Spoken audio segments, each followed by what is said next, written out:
유정민이 처음 정소희를 만난 건 지난해 가을이었습니다. 50살이라는 나이가 무색할 정도로 여전히 단정한 외모를 지닌 정민은 그동안 혼자 살아왔어요.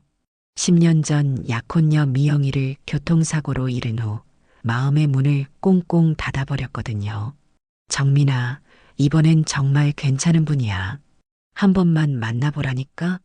회사 선배인 김 과장이 몇 달째 소개팅을 권하고 있었습니다. 정민은 매번 거절했지만 이번엔 왠지 다른 기분이 들었어요.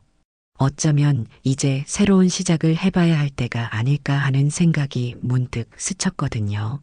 강남역 근처 조용한 카페에서 만난 정소희는 첫인상부터 범상치 않았습니다.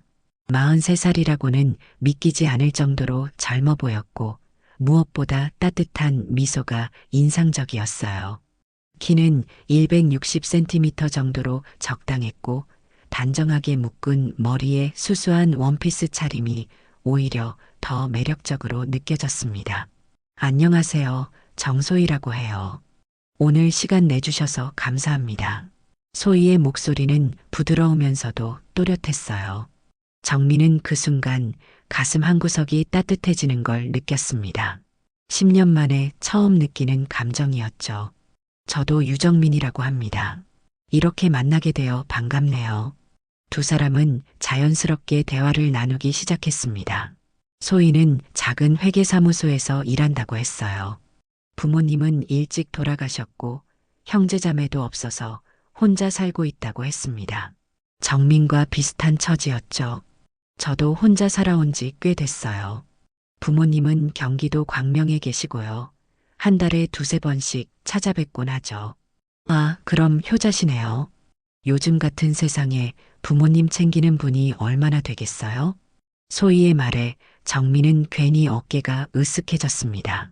사실 그동안 만났던 여성들 중에는 부모님 이야기만 나오면 표정이 어두워지는 사람들이 많았거든요. 노부모를 모시는 게 부담스럽다는 뜻이었죠. 부모님이 연세가 어떻게 되세요? 아버지가 79, 어머니가 75이세요. 아직 건강하시긴 한데 가끔 외로워하시더라고요. 그럼 더욱 자주 찾아뵈야겠네요. 저도 언젠가는 그런 분들을 만나고 싶었어요. 진짜 가족 같은 분들 말이에요. 정민은 소희의 말에 깜짝 놀랐습니다. 요즘 여성들이 하기 어려운 말이었거든요. 대부분은 시부모를 모시는 것에 대해 부담스러워했는데 소희는 오히려 반가워하는 것 같았어요. 2시간 남짓 대화를 나눈 후 정민은 소희에게 깊은 호감을 느꼈습니다. 무엇보다 진솔한 모습이 좋았어요. 자신의 어려웠던 과거를 솔직하게 털어놓는 모습에서 진정성을 느꼈거든요. 오늘 정말 즐거웠어요. 다음에 또 만날 수 있을까요? 정민이 먼저 제안했습니다. 소희는 수줍게 미소 지으며 고개를 끄덕였어요. 저도 좋아요. 오늘 정말 편안한 시간이었어요. 그날 밤 정민은 오랜만에 설렘을 느꼈습니다. 미영이를 잃은 후 닫혀있던 마음의 문이 조금씩 열리는 것 같았어요. 어쩌면 이제 새로운 인생을 시작할 때가 왔는지도 모른다는 생각이 들었습니다. 다음 주말 2번째 만남에서 정민은 소희를 부모님께 소개하기로 마음먹었어요. 물론 너무 성급한 결정일 수도 있었지만 왠지 확신이 들었거든요. 이 여자라면 부모님도 좋아하실 것 같다는 생각이 강하게 들었습니다. 부모님께 인사드리고 싶어요. 괜찮을까요?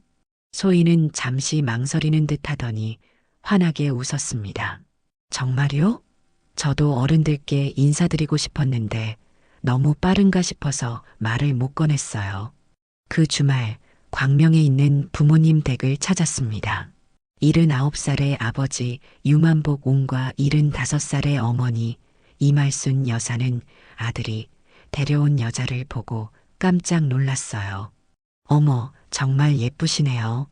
우리 정민이가 좋은 사람 만났구나.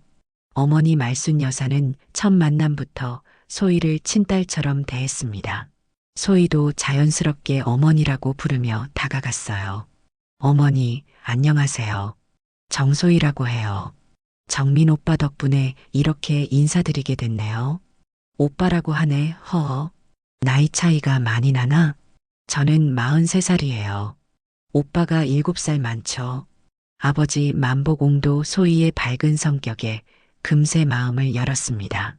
특히 소희가 아버지라고 자연스럽게 부르며 다가가자 얼굴에 환한 미소가 피어났어요. 그날 저녁 식사 시간 소희는 어머니를 도와 설거지까지 했습니다. 정민은 그런 모습을 보며 이 여자가 정말 운명의 상대가 아닐까 하는 생각이 들었어요. 그날 이후 정민과 소희의 관계는 급속도로 발전했습니다. 매주 주말마다 부모님 댁을 함께 방문했고 소희는 점점 더 가족 같은 존재가 되어갔어요. 특히 어머니 말순 여사는 소희를 진짜 딸처럼 아꼈습니다. 소희야, 이거 먹어봐. 엄마가 직접 담근 김치야. 어머니, 정말 맛있어요. 저도 이렇게 김치 담그는 법 배우고 싶어요. 소희는 언제나 정성스럽게 대답했어요. 그리고 실제로 어머니에게 요리를 배우며 집안일을 도왔습니다. 정민은 그런 모습을 보며 마음이 따뜻해졌어요. 정민아, 소희가 정말 착하구나. 이런 며느리 어디서 구하겠니? 아버지 만복옹도 소희를 무척 좋아했습니다. 소희가 오면 평소보다 말도 많아지고 표정도 밝아졌어요. 혈압약 챙겨드리는 것부터 병원 가실 때 함께 따라가겠다고 하는 것까지 소희의 세심한 배려에 감동하셨거든요. 아버지, 혈압약 드셨어요? 제가 챙겨드릴게요. 아이고, 우리 소희가 이렇게 챙겨주니 고맙구나. 정민이보다 더 세심하네. 정민은 그런 대화를 들으며 흐뭇해했습니다. 10년 전 미영이를 잃었을 때 부모님도 함께 슬퍼하셨는데 이제는 새로운 기쁨을 찾으신 것 같았어요. 사귄 지 석 달 정도 지났을 때 정민은 결혼을 진지하게 생각하기 시작했습니다. 나이도 나이고 무엇보다 소희가 부모님을 진심으로 좋아하는 모습을 보니 더 이상 망설일 이유가 없었어요. 소희야, 우리 결혼 얘기 한번 해볼까? 어느 토요일 저녁 한강공원을 산책하며 정민이 조심스럽게 꺼냈습니다. 소희는 잠시 놀란 표정을 지었다가 수줍게 미소를 지었어요. 정말요? 저도 사실 그런 생각을 하고 있었어요. 그럼 부모님께 말씀드릴까? 아버지, 어머니도 벌써 언제 결혼하냐고 물어보시던데. 그런데 오빠 한 가지 부탁이 있어요. 소희가 갑자기 진지한 표정을 지었습니다. 정민은 궁금한 듯 그녀를 바라봤어요. 혼인신고는 조금 천천히 하면 안 될까요? 저도 처음 결혼이라 조금 무서워서요. 혹시라도 안 맞으면 정리하기 어렵잖아요. 정민은 잠시 당황했습니다. 보통은 결혼식과 함께 혼인신고를 하는 것이 일반적이었거든요. 하지만 소희의 마음을 이해할 수 있었어요. 자신도 10년 전 상처 때문에 조심스러운 마음이 있었으니까요. 알겠어. 내가 편한 대로 하자. 급할 것 없잖아. 고마워요, 오빠. 제가 너무 신중한가요? 아니야. 오히려 좋은 것 같아. 서로 충분히 알아가면서 하는 게 맞는 것 같아. 그렇게 두 사람은 결혼 준비를 시작했습니다. 예식장 예약부터 신혼집 구하기까지 모든 것이 순조롭게 진행됐어요. 정민의 회사 동료들도 소희를 만나보고는 정말 좋은 사람을 만났다며 축하해줬습니다. 정민아, 정말 복받았다. 나이도 적당하고 성격도 좋고 무엇보다 부모님을 잘 모시잖아. 맞아. 요즘 그런 여자 찾기 힘든데 결혼하면 행복하게 살 것 같아. 정민은 동료들의 말을 들으며 자신의 선택이 옳았다는 확신이 들었습니다. 무엇보다 부모님이 소희를 진심으로 좋아하시는 모습을 보니 더욱 그랬어요. 결혼식 날짜도 정했습니다. 5월 셋째 주 토요일 강남에 있는 예식장에서 소규모로 치르기로 했어요. 신혼여행은 제주도로 사흘간 다녀오기로 계획을 세웠습니다. 소희야, 신혼집 계약금 내러 가자. 이제 정말 우리 집이 생기는구나. 강서구에 있는 아파트를 계약했습니다. 35평 규모의 깔끔한 아파트였어요. 정민의 전세 보증금과 적금을 합쳐서 마련한 소중한 보금자리였습니다. 오빠, 정말 좋은 집이네요. 여기서 행복하게 살 수 있을 것 같아요. 소희는 빈집을 둘러보며 환하게 웃었습니다. 정민도 덩달아 기분이 좋아졌어요. 이제 정말 새로운 인생이 시작되는 것 같았거든요. 가구를 구입하고 집을 꾸미는 과정도 즐거웠습니다. 소희는 살림살이에 대한 감각이 뛰어났어요. 제한된 예산 안에서도 집을 예쁘게 꾸며나갔습니다. 오빠, 이 소파 어때요? 가격도 적당하고 디자인도 괜찮은 것 같아요. 좋네. 역시 여자가 이런 건 잘 고르는구나. 그렇게 한 달여 동안 결혼 준비를 마쳤습니다. 청첩장도 인쇄하고 혼수도 준비했어요. 정민의 부모님은 늦은 나이에 결혼하는 아들을 위해 정성껏 준비해 주셨습니다. 정민아, 소희한테 잘해줘야 한다. 이런 좋은 사람 다시 만나기 어려워. 알아요, 어머니. 제가 정말 잘할게요. 결혼식 일주일 전 모든 준비가 끝났습니다. 정민은 드디어 새로운 인생을 시작할 수 있다는 기대감에 부풀어 있었어요.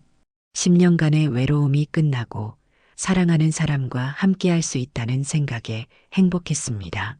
하지만 그 누구도 예상하지 못한 일이 곧 벌어질 줄은 몰랐어요. 행복한 미래만을 꿈꾸고 있던 정민에게 충격적인 진실이 기다리고 있었거든요. 결혼식 당일 아침, 정민은 일찍 일어나 신혼여행 가방을 다시 한번 점검했습니다.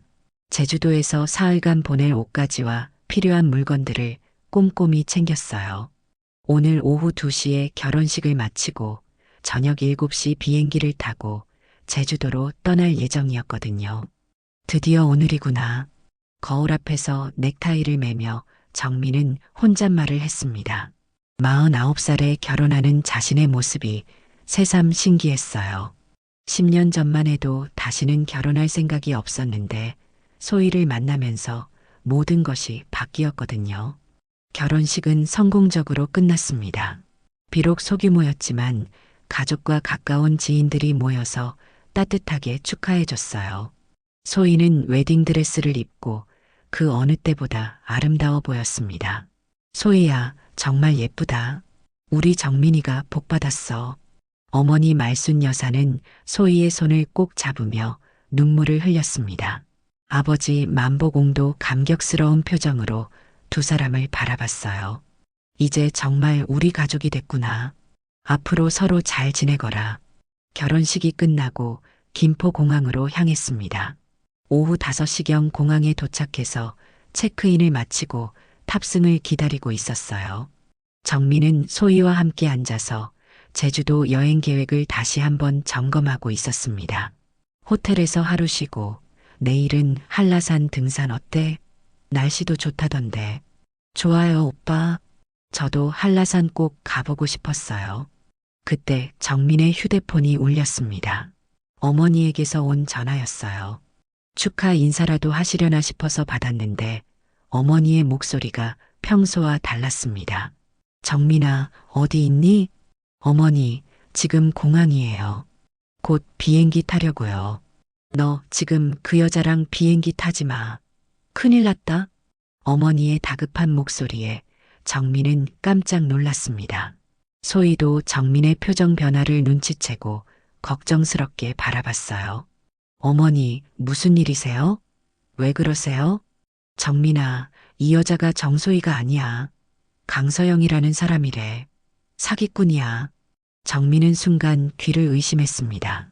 어머니가 무슨 말씀을 하시는 건지 도무지 이해할 수 없었어요. 소희는 정민의 표정을 보고 불안해하며 작은 목소리로 물었습니다. 오빠, 무슨 일이에요?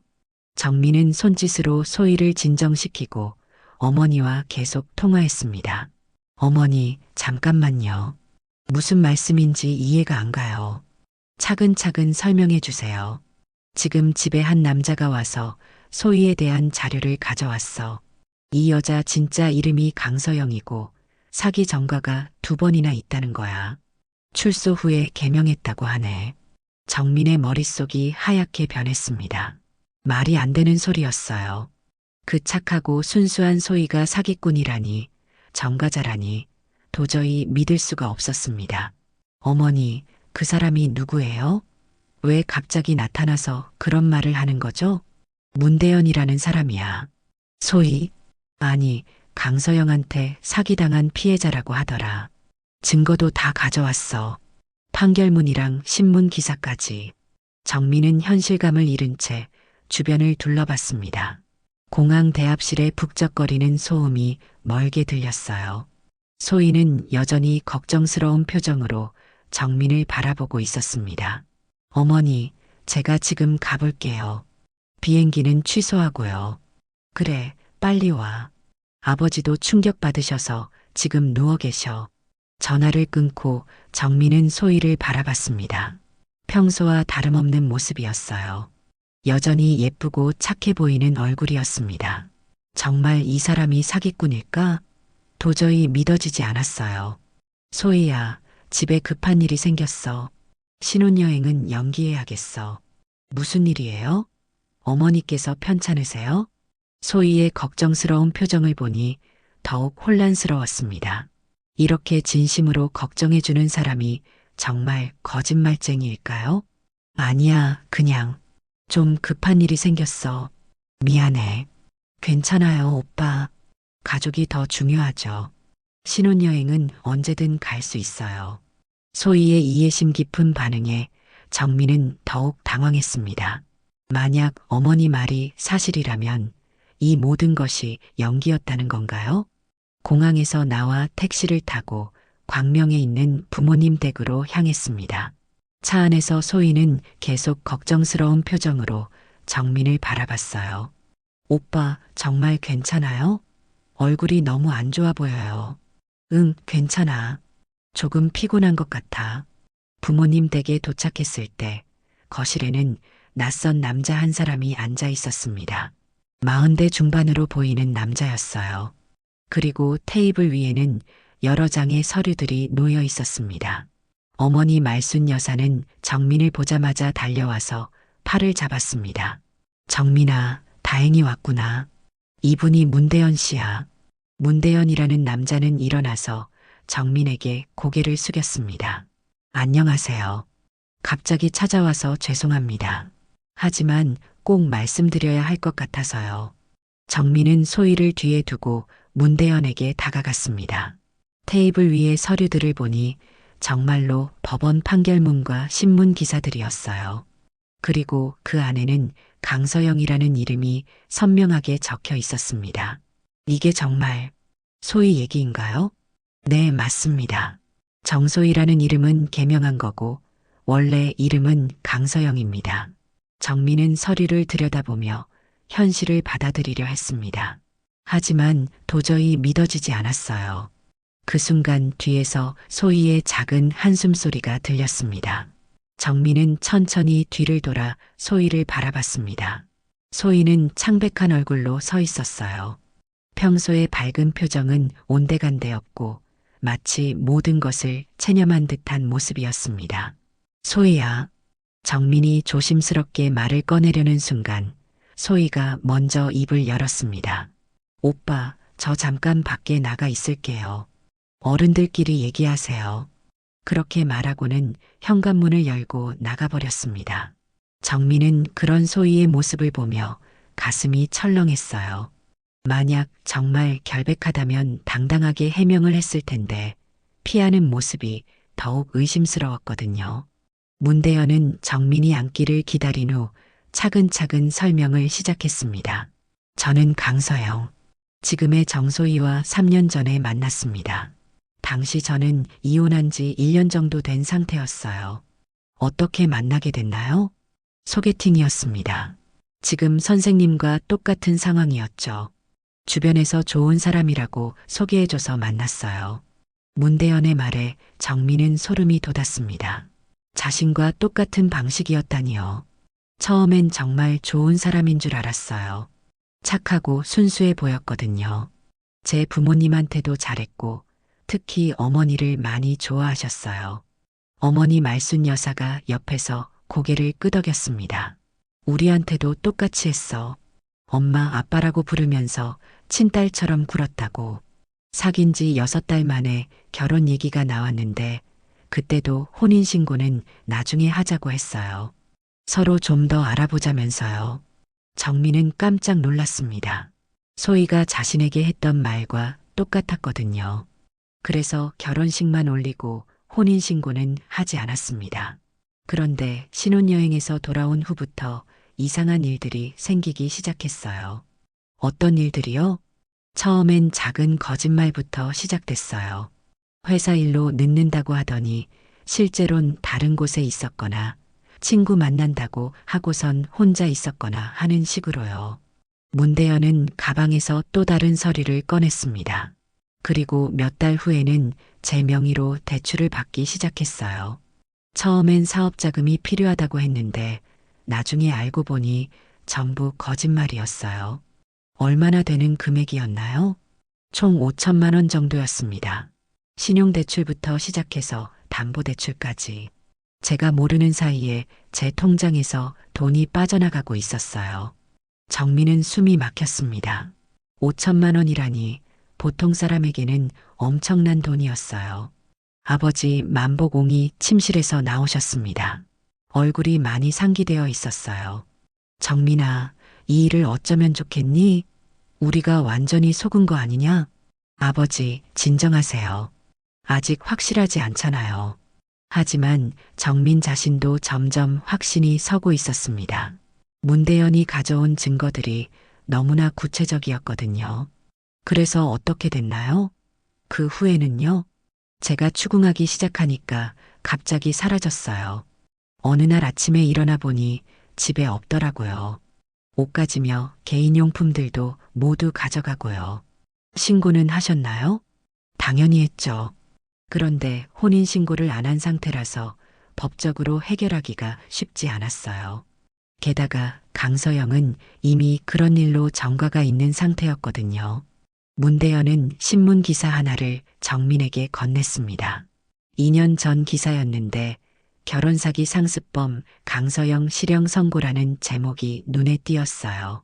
이게 첫 번째 사건이었고 제가 두 번째 피해자였습니다.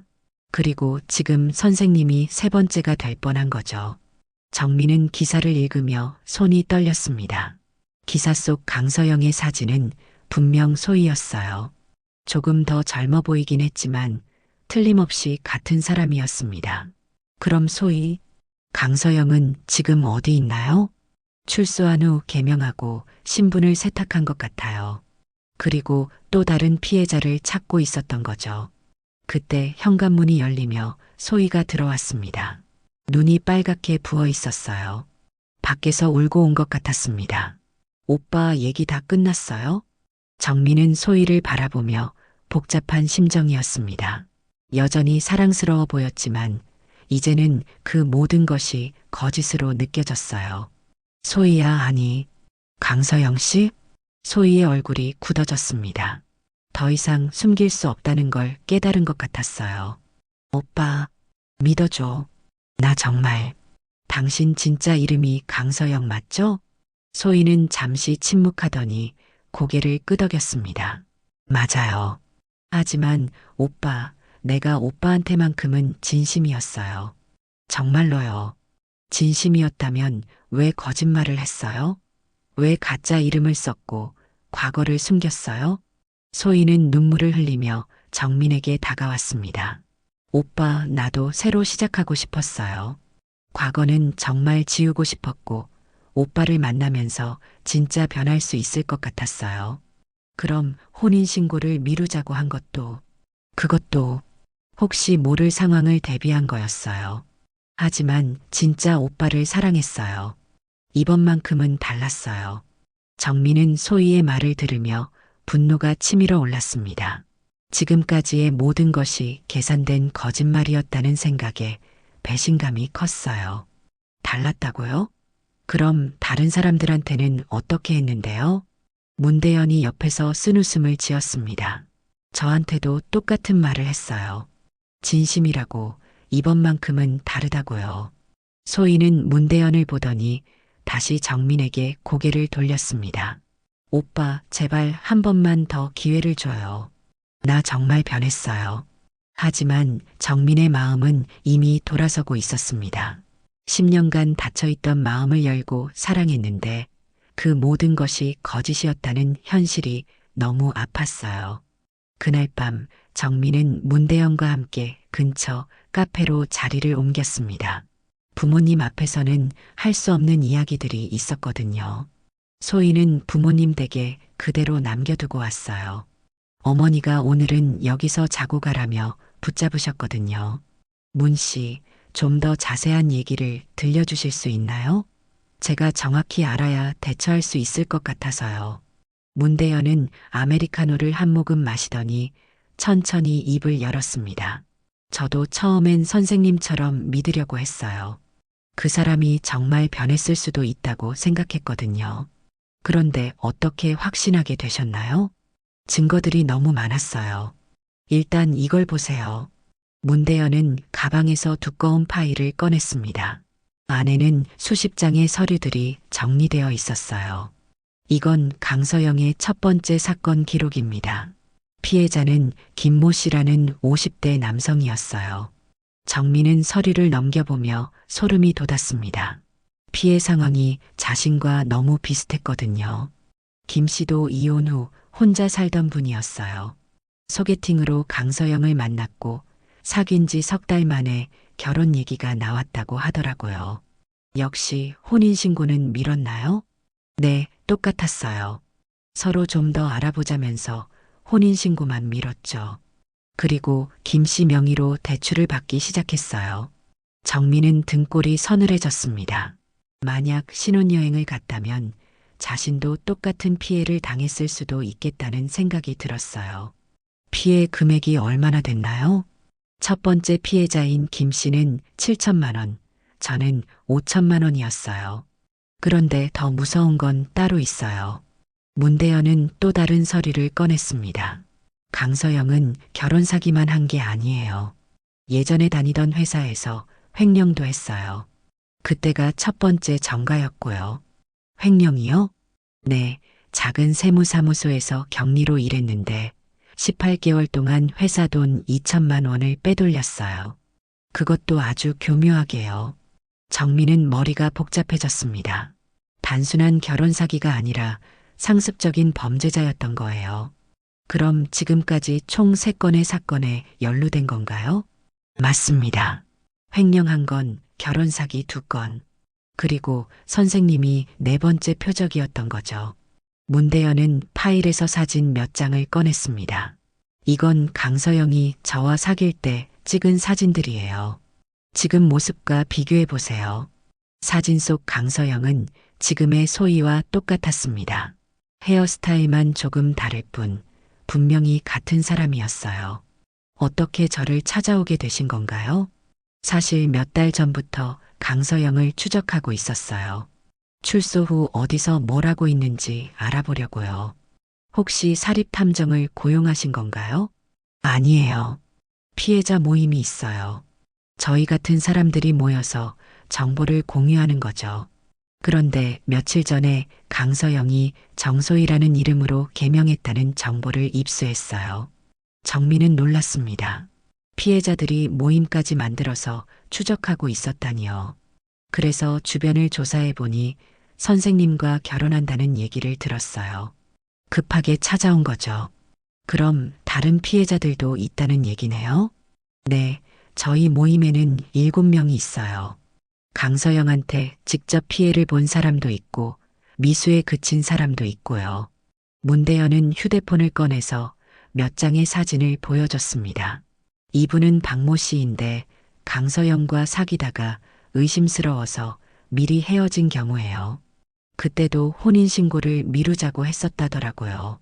정민은 사진을 보며 한숨을 쉬었습니다. 자신과 비슷한 나이대의 남성들이었어요. 모두 진지하고 성실해 보이는 사람들이었습니다. 강서영은 주로 어떤 타입의 남성을 노리나요? 특징이 있어요. 첫째, 나이가 40 중반에서 50대 초반. 둘째, 이혼했거나 오랫동안 혼자 산 사람. 셋째, 부모님을 모시고 있는 효자. 정민은 소름이 돋았습니다. 자신이 완전히 그 조건에 부합했거든요. 왜 그런 조건의 남성을 노리는 거죠? 쉽게 속일 수 있거든요. 외로움에 지쳐 있고 착한 여자를 만나면 의심하지 않고 믿어버리니까요. 특히 부모님을 잘 모시는 남자들은 가족을 소중히 여기는 여자한테 약해요. 문대현의 말에 정민은 자신이 얼마나 뻔한 타입이었는지 깨달았습니다. 그리고 혼인신고를 미루는 이유도 있어요. 법적인 부부가 되면 재산분할 같은 복잡한 문제가 생기거든요. 그냥 동거 상태로 두고 돈만 빼가는 게 더 안전한 거죠. 그럼 소위 강서영은 처음부터 저를 속일 계획이었던 건가요? 당연하죠. 선생님 개인정보부터 시작해서 재산 상태, 가족관계까지 다 조사했을 거예요. 소개팅도 우연이 아니었을 가능성이 높아요. 정민은 충격을 받았습니다. 운명적인 만남이라고 생각했던 그 순간이 사실은 치밀하게 계획된 함정이었다는 거죠. 어떻게 그렇게 자연스럽게 연기를 할 수 있는 건가요? 오랫동안 그런 일을 해왔으니까요. 게다가 강서영은 연기력이 뛰어나요. 진짜 사랑하는 것처럼 연기하는데 천재적이에요. 문대현은 쓸쓸한 표정을 지었습니다. 저도 마지막까지 믿고 싶었어요. 진짜 사랑이었다고요. 하지만 현실은 냉혹했죠. 정민은 가슴이 답답했습니다. 지난 몇 달간의 행복했던 기억들이 모두 거짓이었다는 사실을 받아들이기가 힘들었어요. 이제 어떻게 해야 할까요? 일단 신고하셔야 해요. 그리고 재산부터 보호하세요. 아직 피해를 당하지 않았으니 다행이에요. 문대현은 명함을 하나 건넸습니다. 혹시 도움이 필요하시면 언제든 연락하세요. 저희 모임에서 도와드릴게요. 그날 밤 집에 돌아온 정민은 한숨도 잘 수 없었습니다. 머릿속에서 지난 몇 달간의 기억들이 계속 맴돌았어요. 그 모든 것이 거짓이었다는 현실이 받아들여지지 않았거든요. 다음 날 오전, 정민은 강서구 신혼집으로 향했습니다. 소희가 어젯밤 부모님 댁에서 나와 그곳에 있을 거라는 확신이 들었어요. 가는 길 내내 마음이 복잡했습니다. 어떤 말을 해야 할지, 어떻게 정리해야 할지 갈피를 잡을 수 없었거든요. 아파트 현관문 비밀번호를 누르고 들어가니 소희가 거실 소파에 앉아 있었습니다. 화장기 없는 맨 얼굴이 초췌해 보였어요. 밤새 잠을 못 잔 것 같았습니다. 오빠 왔구나. 소희는 정민을 보자 일어났지만 예전처럼 반갑게 달려오지는 않았어요. 서로의 거리감을 느끼고 있었습니다. 응, 얘기 좀 하자. 정민은 소희 맞은편 의자에 앉았습니다. 평소 같으면 옆에 앉았을 텐데 지금은 그럴 수 없었어요. 오빠 어젯밤에 그 사람이 뭐라고 했어? 문대현 씨 말이야? 내가 이미 알고 있는 얘기들이겠지. 김모 씨 사건이랑 횡령건까지 다 얘기해줬어. 소희의 얼굴이 어두워졌습니다. 더 이상 숨길 게 없다는 걸 깨달은 것 같았어요. 그럼 오빠는 이제 다 알게 된 거네. 그런 것 같아. 그런데 나는 내 입으로 직접 듣고 싶어. 처음부터 끝까지 말이야. 소희는 잠시 침묵하더니 깊은 한숨을 쉬었습니다. 뭐부터 말해야 할지 모르겠어. 오빠가 뭘 알고 싶어 하는지도. 일단 내 진짜 이름부터 시작하자. 강서영 맞지? 맞아. 정소희는 작년에 개명한 이름이야. 왜 개명했어? 새로 시작하고 싶었어? 과거를 지우고 완전히 다른 사람으로 살고 싶었다고. 정민은 소희의 말을 들으며 분노가 치밀어 올랐습니다. 새로 시작한다는 게 또 다른 사람을 속이는 것이었다니요. 그럼 처음부터 나를 속일 계획이었던 거야? 소희는 고개를 떨궜습니다. 처음엔. 그랬어. 미안해. 어떻게 나를 찾았어? 소개팅도 우연이 아니었던 거지. 김 과장님 부인하고 아는 사이였어. 그분한테 부탁했어. 정민은 머리가 띵했습니다. 운명적인 만남이라고 생각했던 그 순간이 모두 계획된 것이었다니요. 내 개인정보는 어떻게 알았어? 재산 상태나 가족 관계 같은 것들 말이야. 그런 건 알아보는 방법이 있어. 미안해, 오빠. 미안하다고? 지금 상황에서 미안하다는 말이 통한다고 생각해? 정민의 목소리가 높아졌습니다. 참고 있던 분노가 터져나오기 시작했어요. 너는 나를 완전히 바보로 만든 거야.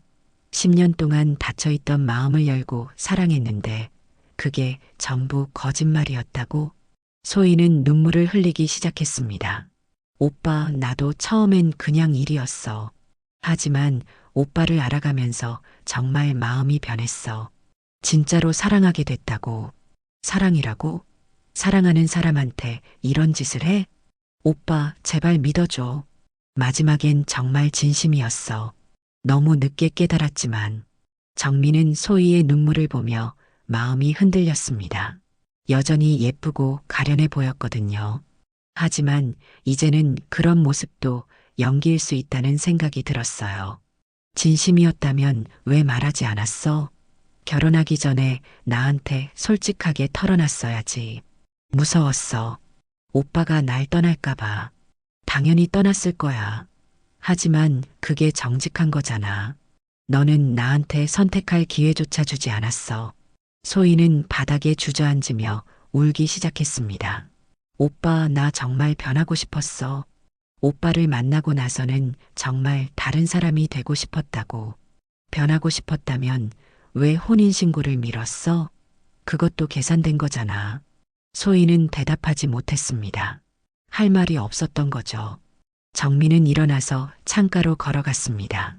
밖으로 보이는 풍경이 어제와 똑같았지만 모든 것이 다르게 느껴졌어요. 소희야, 아니 서영아. 오빠, 나는 너를 정말 사랑했어.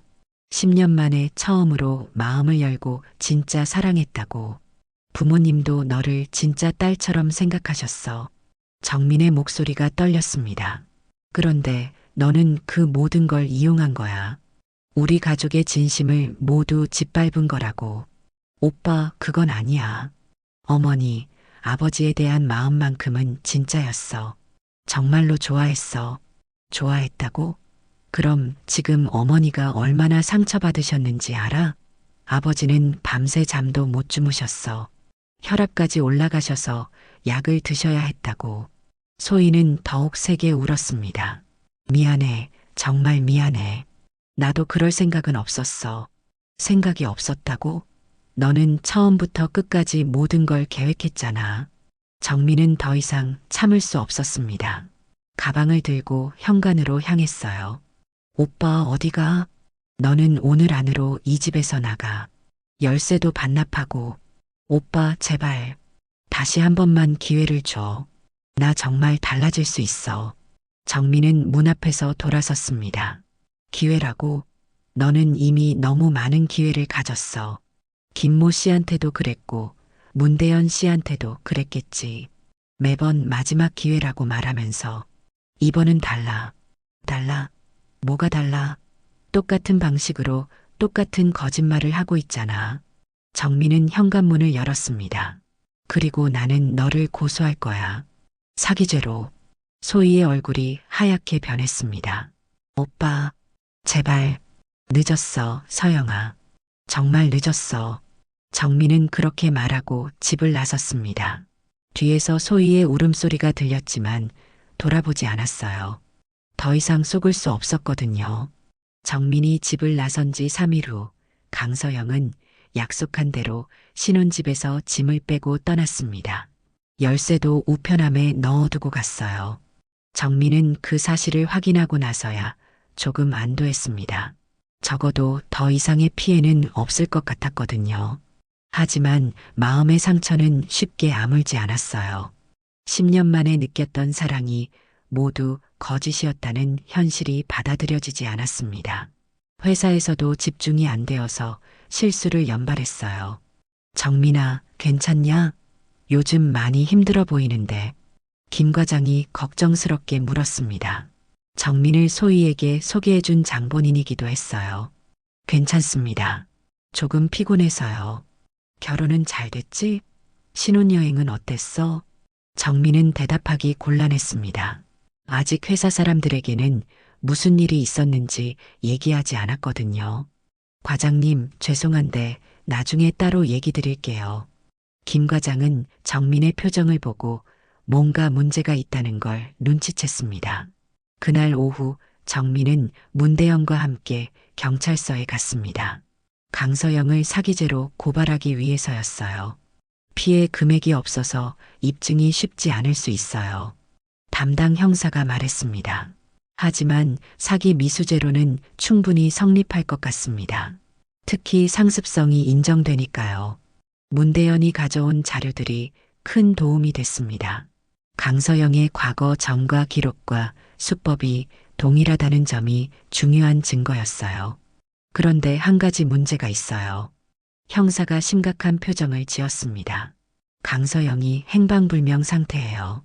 신고하신 주소지에도 없고 휴대폰도 꺼져 있어서 연락이 안 돼요. 정민은 답답했습니다. 처벌을 받아야 할 사람이 또 도망가 버린 거예요. 보통 이런 경우에는 어떻게 되나요?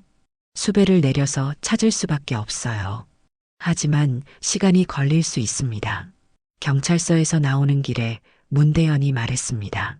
걱정하지 마세요. 강서영은 또 다른 사람을 노릴 거예요. 그러면 언젠가 잡힐 겁니다. 그럼 또 다른 피해자가 생긴다는 얘기네요. 안타깝지만 그럴 가능성이 높아요. 저희가 할 수 있는 건 최대한 많은 사람들에게 알리는 것뿐이에요.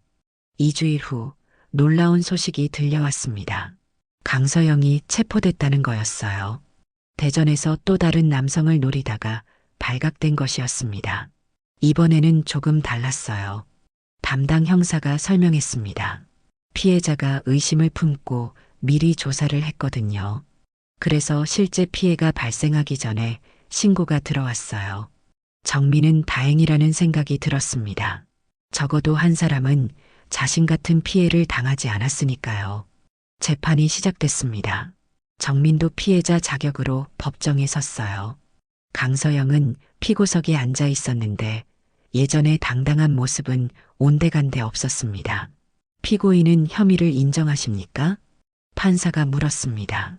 강서영은 잠시 망설이더니 고개를 끄덕였습니다. 인정합니다. 변호사가 선처를 호소했지만 상습성과 피해 규모를 고려해 실형이 선고됐습니다. 3년 6개월이었어요. 재판이 끝나고 나오는 길에 강서영이 정민을 불렀습니다. 오빠. 정민은 돌아보지 않으려 했지만 결국 멈춰 섰습니다. 정말 마지막에는 진심이었어. 그것만은 믿어줘. 그게 중요한 게 아니야. 내가 거짓말로 시작한 건 진심으로 끝날 수 없어. 강서영은 더 이상 말하지 못했습니다. 교도관에게 끌려가는 그녀의 뒷모습을 보며 정민은 복잡한 심정이었어요. 집에 돌아와서 부모님께 재판 결과를 알려드렸습니다. 잘됐다. 그런 사람은 벌을 받아야 해. 아버지 만보공이 말씀하셨지만 목소리에는 힘이 없었어요. 충격이 아직도 남아있는 것 같았습니다. 어머니 말순 여사는 며칠 전부터 몸이 안 좋으셨어요. 강서영 때문에 받은 스트레스가 컸거든요. 어머니, 병원 한번 가보세요. 요즘 얼굴색이 안 좋으세요. 괜찮다. 그냥 마음이 아파서 그런 거야. 하지만 정민은 걱정이 됐습니다.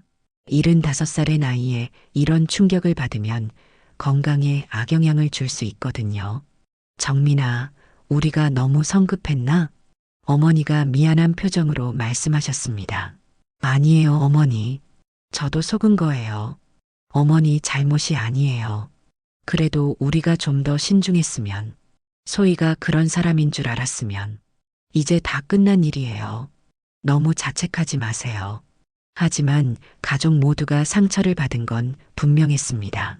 특히 어머니는 강서영을 정말 친딸처럼 아꼈기 때문에 배신감이 더 컸어요. 며칠 후 정민은 중요한 결정을 내렸습니다. 서울을 떠나기로 한 거예요. 너무 많은 아픈 기억들이 있는 곳에서는 새 출발을 하기 어려울 것 같았거든요. 부모님도 함께 모시고 갈 거예요. 부모님께 말씀드리자 처음엔 놀라셨습니다. 갑자기 왜 그런 생각을 했니? 새로 시작하고 싶어요. 여기 있으면 자꾸 생각나거든요. 아버지와 어머니는 서로 눈을 마주치시더니 고개를 끄덕이셨습니다. 그것도 좋겠구나. 우리도 마음이 편하지 않았어. 정민은 회사에 사직서를 냈습니다. 20년 동안 다닌 회사였지만 과감히 정리하기로 했어요. 정민아, 정말 그만두는 거야? 다시 생각해봐. 김 과장이 만류했지만 정민의 의지는 확고했습니다. 죄송해요, 과장님. 제가 새로 시작해야 할 것 같아요. 강서구 신혼집도 정리했습니다. 계약금은 날려버렸지만 더 이상 그곳에 있을 수 없었어요. 모든 정리를 마치고 정민은 부모님과 함께 충청남도의 작은 도시로 이사했습니다. 조용한 곳에서 마음의 상처를 치유하고 싶었거든요. 충청남도 공주시의 작은 주택가에 자리 잡은 지 석 달이 지났습니다. 정민은 아침마다 부모님과 함께 근처 공원을 산책하는 것이 일상이 됐어요. 서울의 복잡함과는 달리 이곳은 조용하고 평화로웠습니다. 정민아, 여기 공기가 정말 좋구나. 아버지 만복옹이 깊게 숨을 들이마시며 말씀하셨습니다. 서울에서 받았던 스트레스가 많이 가라앉으신 것 같았어요. 그러게요, 아버지. 여기 와서 밤에도 잠이 잘 와요. 어머니 말순 여사도 많이 좋아지셨습니다. 처음 몇 주간은 강서영 생각에 힘들어 하셨지만 시간이 지나면서 조금씩 마음의 평정을 찾아가고 계셨어요. 정민은 공주시에서 작은 사무용품 가게를 차렸습니다. 규모는 크지 않았지만 동네 사람들이 필요한 것들을 파는 소박한 가게였어요. 서울에서의 바쁜 회사 생활과는 완전히 다른 삶이었습니다. 어서 오세요. 오늘도 단골 손님인 김할머니가 오셨습니다. 70대 후반의 할머니는 손자 공책을 사러 자주 오셨어요. 사장님, 오늘은 색연필도 좀 주세요. 손자가 그림 그리기를 좋아해서요. 네, 여기 있어요. 이거 품질이 좋아요.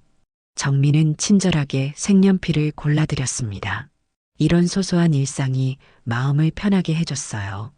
가게 문을 닫고 집에 돌아오면 부모님이 저녁을 준비하고 계셨습니다. 어머니의 요리 솜씨는 여전했어요. 정민아, 오늘 장사는 어땠니? 괜찮았어요, 어머니. 동네 분들이 많이 도와주세요. 그래, 다행이다. 사람들이 착한 것 같더라. 저녁 식사를 마치고 셋이서 텔레비전을 보는 시간이 하루 중 가장 평화로운 순간이었습니다. 강서영과 함께할 계획이었던 저녁들이 생각나기도 했지만 이제는 그런 기억들도 많이 희미해졌어요. 어느 날 저녁 문대현에게서 전화가 왔습니다. 정민 씨, 안녕하세요. 근황이 어떠세요? 안녕하세요. 지금은 많이 좋아졌어요. 새로운 곳에서 새 출발했거든요. 다행이네요. 사실 연락드린 이유가 있어요. 강서영이 감옥에서 편지를 보냈어요. 정민은 잠시 말문이 막혔습니다. 이제 잊혀가던 기억들이 다시 떠올랐어요. 무슨 내용이에요? 사과 편지더라고요. 진심으로 잘못했다면서 출소하면 새 사람이 되겠다고 하네요. 그래서 어떻게 하실 건가요? 저는 답장 안 할 생각이에요. 이미 끝난 일이거든요. 정민 씨는 어떠세요? 정민은 잠시 생각했습니다. 한때는 사랑했던 사람이지만 이제는 정말 모든 게 끝났다는 생각이 들었어요. 저도 마찬가지예요. 더 이상 엮이고 싶지 않아요. 잘 생각하셨어요. 그런 사람들은 진짜 변하기 어려워요. 전화를 끊고 정민은 부모님께 말씀드렸습니다. 강서영이 편지를 보냈다더라고요. 아버지가 미간을 찌푸리셨습니다. 그런 사람 생각하지 마라. 이제 우리는 평온하게 살고 있잖니. 맞아요, 아버지. 저도 그럴 생각이에요. 시간이 더 흘러 1년이 지났습니다. 정민의 가게도 동네에서 제법 알려졌고 부모님도 건강하게 지내고 계셨어요. 무엇보다 마음의 상처가 많이 아물었습니다. 어느 봄날 정민은 혼자 금강둑길을 걸으며 생각에 잠겼습니다. 지난 2년을 되돌아보니 정말 많은 일이 있었어요. 사랑했다가 배신당하고 상처받았다가 치유되고 그래도 후회하지는 않아. 정민은 혼잣말을 했습니다. 비록 아픈 경험이었지만 그 덕분에 진짜 소중한 것이 무엇인지 깨달을 수 있었거든요. 부모님이야말로 자신에게 가장 소중한 존재라는 걸 새삼 느꼈습니다. 가족의 사랑은 조건이 없었어요. 거짓도 없고 계산도 없는 진짜 사랑이었습니다. 정민아, 어디 갔다 왔니? 집에 돌아오니 어머니가 웃으며 맞아주셨습니다. 강변 산책 좀 하고 왔어요, 어머니. 그래, 운동도 하고 좋지. 저녁 곧 될 테니까 손 씻어. 네, 어머니. 그날 밤 정민은 일기를 썼습니다. 서울을 떠날 때부터 시작한 습관이었어요. 오늘로 공주에 온 지 정확히 365일이 됐다. 처음엔 모든 게 어색했는데 이제는 이곳이 진짜 집 같다. 부모님도 건강하시고 나도 마음의 평화를 찾았다. 강서영 때문에 받았던 상처도 이제는 흉터가 됐다.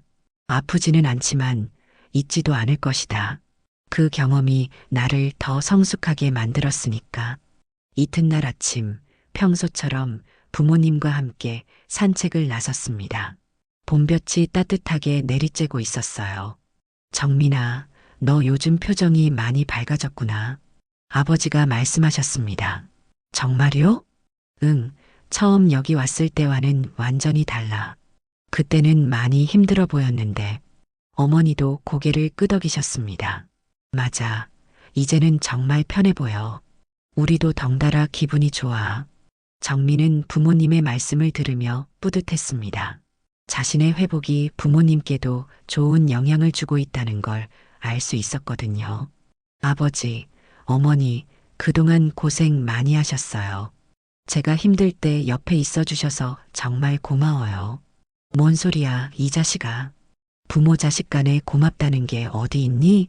아버지가 웃으시며 정민의 어깨를 두드리셨습니다. 그래도 말은 해야죠. 정말 감사해요. 세 사람은 그렇게 봄볕 아래서 천천히 걸었습니다. 멀리 금강이 반짝이고 있었고 벚꽃이 흩날리고 있었어요. 정민은 문득 10년 후, 20년 후에도 이렇게 부모님과 함께 산책할 수 있기를 바랐습니다.